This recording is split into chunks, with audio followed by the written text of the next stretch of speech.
Before we get into the video, link down below is a card, the Black Lives Matter card.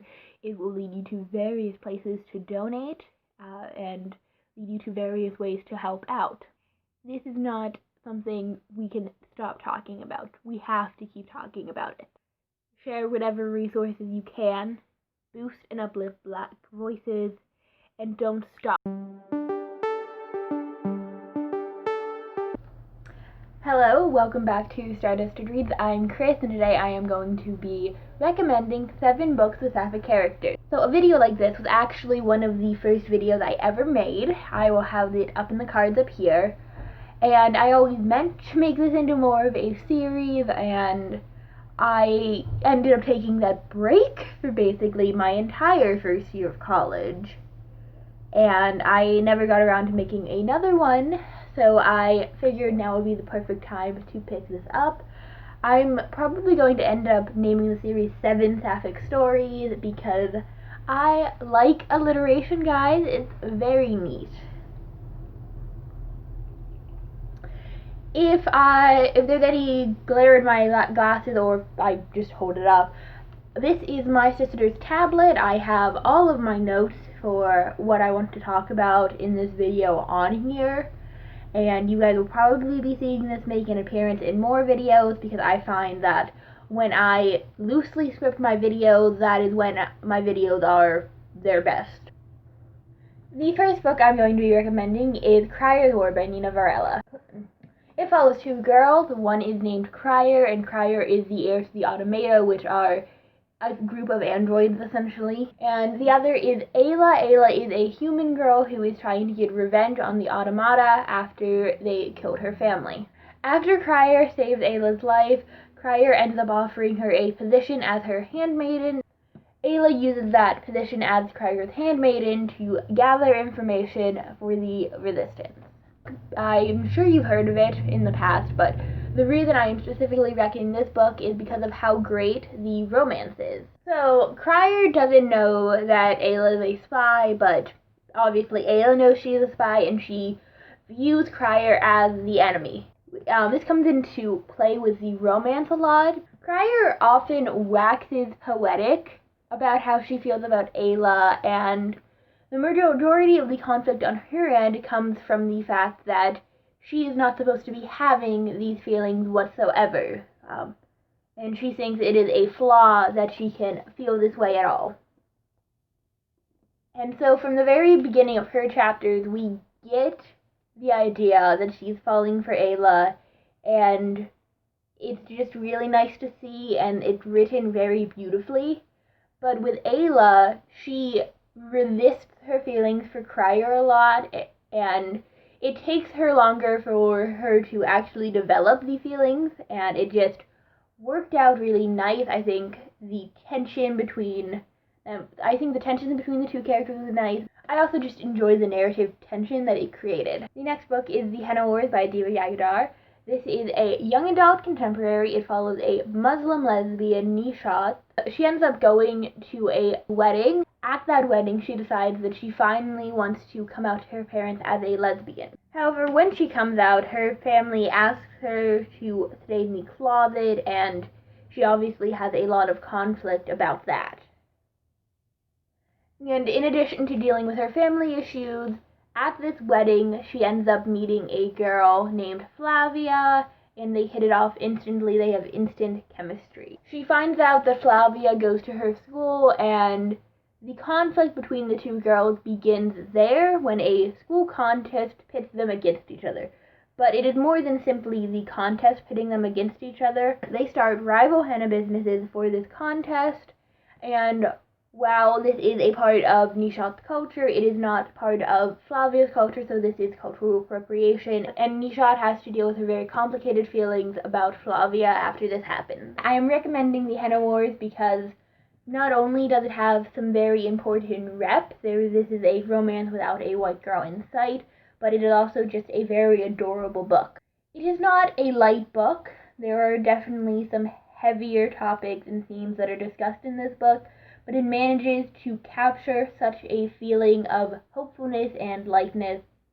And then it also takes time to show just how much Nishat's community matters to her, even as she is struggling to deal with some of the expectations they put on her and some of the ways that certain aspects of her culture and community has harmed her. It is ultimately a celebration of everything she loves about it. Also, this cover is just so beautiful. I am absolutely in love with it. The next book I'm recommending is You Should See Me in a Crown by Leah Johnson. After she loses a scholarship she was depending on to go to college, Liz Leidy ends up entering the race to become prom queen in the hopes that she will get a scholarship when she wins. While she is running for prom queen, she ends up falling for one of the girls that she is running against.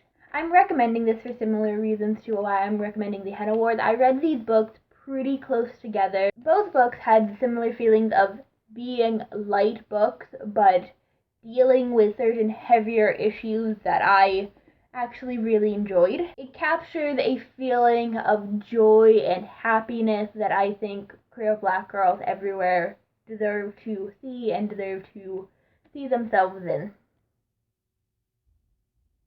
Also, a note: I am using queer specifically for this book because that is the author's preference. So I just would like that to be respected. Also, this book has some amazing characters. Every character in this book is so dynamic and fully fleshed out. It was really nice to see just how much care went into crafting all of these characters, and I am very, very excited to see where Leah Johnson goes in the future with her books. My next recommendation is Girls Made of Snow and Glass by Melissa Bashar-Douce. This is Melissa Bashar-Douce's debut novel. It is a feminist Snow White retelling. It follows Lynette, who is the heir to the throne and our Snow White character. It follows her as she is basically dealing with the growing responsibilities she is facing and the general knowledge that she's going to take over the throne. She also is the character that has the Sapphic romance in this.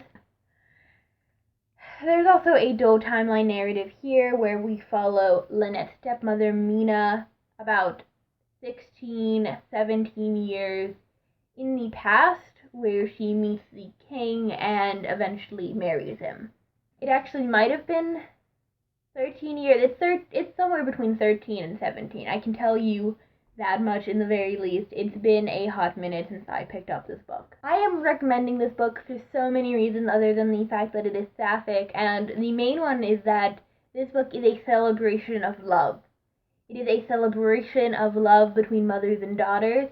It is a celebration of love between fathers and daughters. It is a celebration of love between girls and women in general, be that love platonic, romantic, or familial.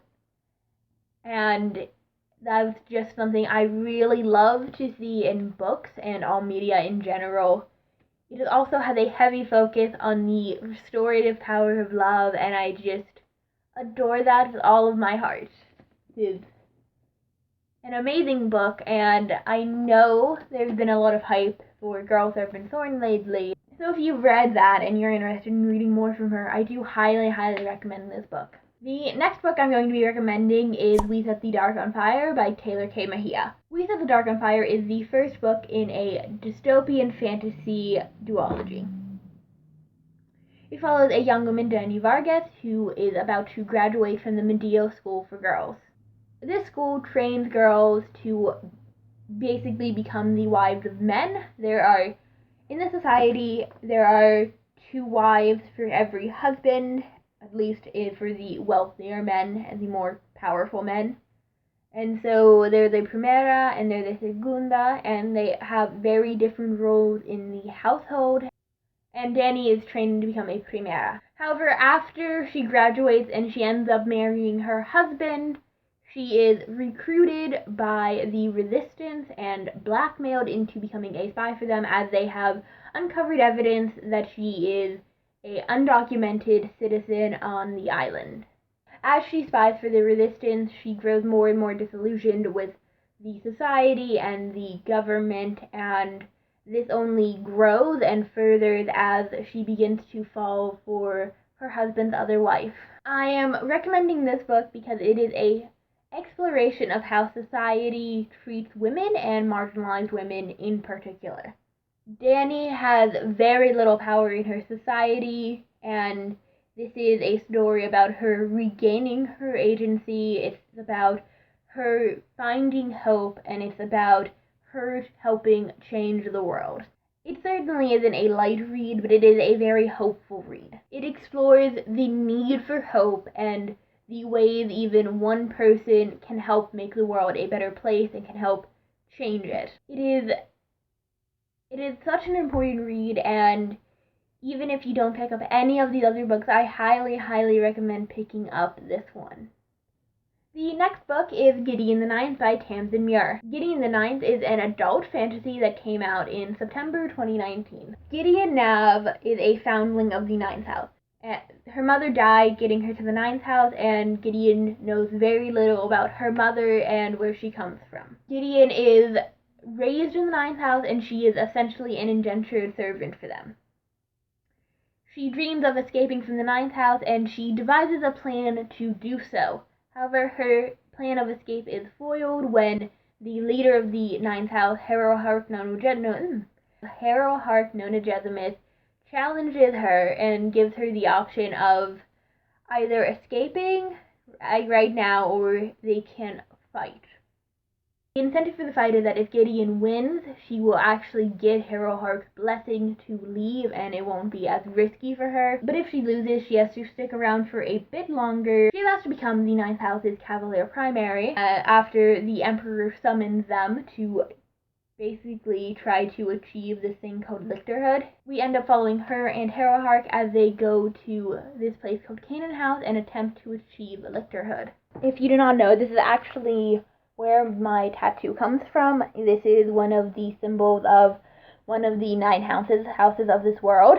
And so obviously this book holds a very near and dear place in my heart, but that is not actually the main reason I'm recommending it. I'm recommending this book because of how fun of a read it is.